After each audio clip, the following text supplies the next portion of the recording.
بسم اللہ الرحمن الرحیم اللہم صلی علی محمد النبی الامی وعلی آلہ وسلم تسلیما۔ السلام علیکم ورحمۃ اللہ وبرکاتہ۔ ناظرین مکرم، انسان کی صحت اور روحانیت پر سب سے زیادہ اثر اس کی غذا کا ہوتا ہے۔ انسان جب خالص اور عمدہ غذا استعمال کرتا ہے تو اس کی صحت اچھی ہوتی ہے، اور جب 100% حلال اجزاء سے تیار شدہ غذا کھاتا ہے تو اس کی روحانیت بڑھتی ہے، اور پھر حلال، خالص اور عمدہ اجزاء کی تسلی اسی وقت ہو سکتی ہے جب چیز انسان کی آنکھوں کے سامنے تیار ہوئی ہو۔ تو ان چیزوں کو مد نظر رکھتے ہوئے ہم یہ بات سمجھیں کہ بازاری کھانے کبھی گھر کے بنے سادے کھانوں کا مقابلہ نہیں کر سکتے، کیونکہ جو کھانے کی مصنوعات غیر مسلم ممالک سے آتی ہیں ان کی نہ ہم خالص ہونے کی گارنٹی دے سکتے ہیں نہ حلال ہونے کی، اور جو اشیاء مسلم ممالک میں بنتی ہیں ان کے بارے میں ہم غالب گمان حلال ہونے کا تو رکھ سکتے ہیں، مگر ان کی بھی خالص ہونے کی کوئی گارنٹی نہیں۔ ہمارے بڑے تو پہلے سے ہی بازار کی بنی چیزیں کھانے سے منع کرتے رہے ہیں، اور اب تو تمام ڈاکٹر بھی بازاری چیزیں کھانے سے منع کر رہے ہیں۔ آج کل بازار میں ملنے والے زیادہ تر کھانے مضر صحت ہوتے ہیں۔ اس کا واضح ثبوت فوڈ اتھارٹی کے لگائے جانے والے چھاپے ہیں جو فوڈ پوائنٹوں اور ہوٹلوں پر مارے جاتے ہیں، اور پتہ چلتا ہے کہ یہاں نہ صفائی کا بہتر بندوبست ہے اور نہ ہی معیاری کھانے مہیا کیے جاتے ہیں۔ اس کے علاوہ کئی دنوں کی باسی اشیاء کو کھانوں میں استعمال کیا جاتا ہے، اور کھانوں کو مزیدار بنانے کے لیے ایسی اشیاء کا استعمال کیا جاتا ہے جو انسانی صحت کے لیے مضر ہیں۔ اور بازاری کھانے سے روحانیت ختم ہو جاتی ہے، اور اس کی کتنی نحوست ہے اس پر ایک واقعہ پڑھیے اور اندازہ لگائیے۔ حضرت خواجہ معصوم سرہندی ابھی چھوٹے بچے تھے۔ ان کے والد حضرت مجدد الفسانی رحمہ اللہ مسجد کے اندر اپنے مریدین کے ساتھ نماز پڑھ رہے تھے۔ خواجہ صاحب نے مسجد کے باہر کھیلتے کھیلتے اچانک کچھ نمازیوں کے جوتے سلیقہ سے دائیں جانب رکھے اور بعض کے جوتے بائیں جانب سلیقہ سے رکھ دیے۔ مجدد صاحب جب مسجد سے نکلنے لگے تو سلیقے سے رکھے جوتوں پر نظر پڑی، بڑے ناراض ہوئے اور فرمایا کہ جلدی سے ان جوتوں اور چپلوں کو آپس میں ملا دو۔ مریدین نے فوراً تعمیل کی۔ لوگوں کو تجسس ہوا کہ معاملہ کیا ہے، کیونکہ بچے نے تو بظاہر ایک نیک کام کیا تھا۔ بعد میں کسی موقع پر فرمایا کہ معصوم میاں نے جو جوتے دائیں جانب رکھے تھے وہ جنتی لوگ تھے، اور جن کے جوتے بائیں طرف رکھے تھے وہ اصحاب الشمال یعنی جہنمی لوگوں کے تھے۔ اسی لیے میں فوراً آپس میں ملوا دیا تاکہ کسی کے بارے میں بدگمانی نہ ہو۔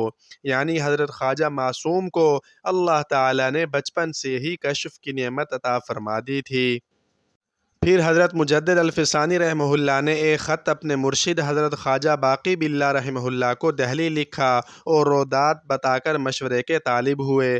حضرت خواجہ باقی باللہ نے بچے کو اپنے پاس بلا لیا، کچھ دن اپنے پاس رکھا، اور جب یقین ہو گیا کہ معصوم میاں کی پرانی کیفیت کشف ختم ہو گئی ہے تو واپس سرہند بھیج دیا۔ جب معصوم میاں سرہند پہنچے تو مجدد صاحب نے دیکھا کہ واقعی قوت کشفیہ ختم ہو چکی ہے۔ بڑا تعجب ہوا، اور پھر جب کبھی مجدد صاحب نے اپنے مرشد گرامی سے پوچھا کہ حضرت آپ نے اس بچے کی قوت کشفیہ کو ختم کرنے کے لیے کیا عمل کیا، تو فرمایا کچھ بھی نہیں، بس جب بھی کھانا کھلایا تو بازار سے کھانا منگوا کر کھلایا، کیونکہ یہ نحوست صرف بازاری کھانے میں ہوتی ہے کہ اس سے کشف و کرامات کی قوتیں سلب ہو جاتی ہیں، یعنی روحانیت ختم ہو جاتی ہے۔ ناظرین، آپ نے بازاری کھانے کی نحوست کا واقعہ تو پڑھ لیا، اب گھر کا ذکر فکر کے ساتھ بنا ہوا کھانا کتنا بابرکت ہوتا ہے اور اس سے کتنی نورانیت پیدا ہوتی ہے اس کا بھی ایک واقعہ پڑھیے۔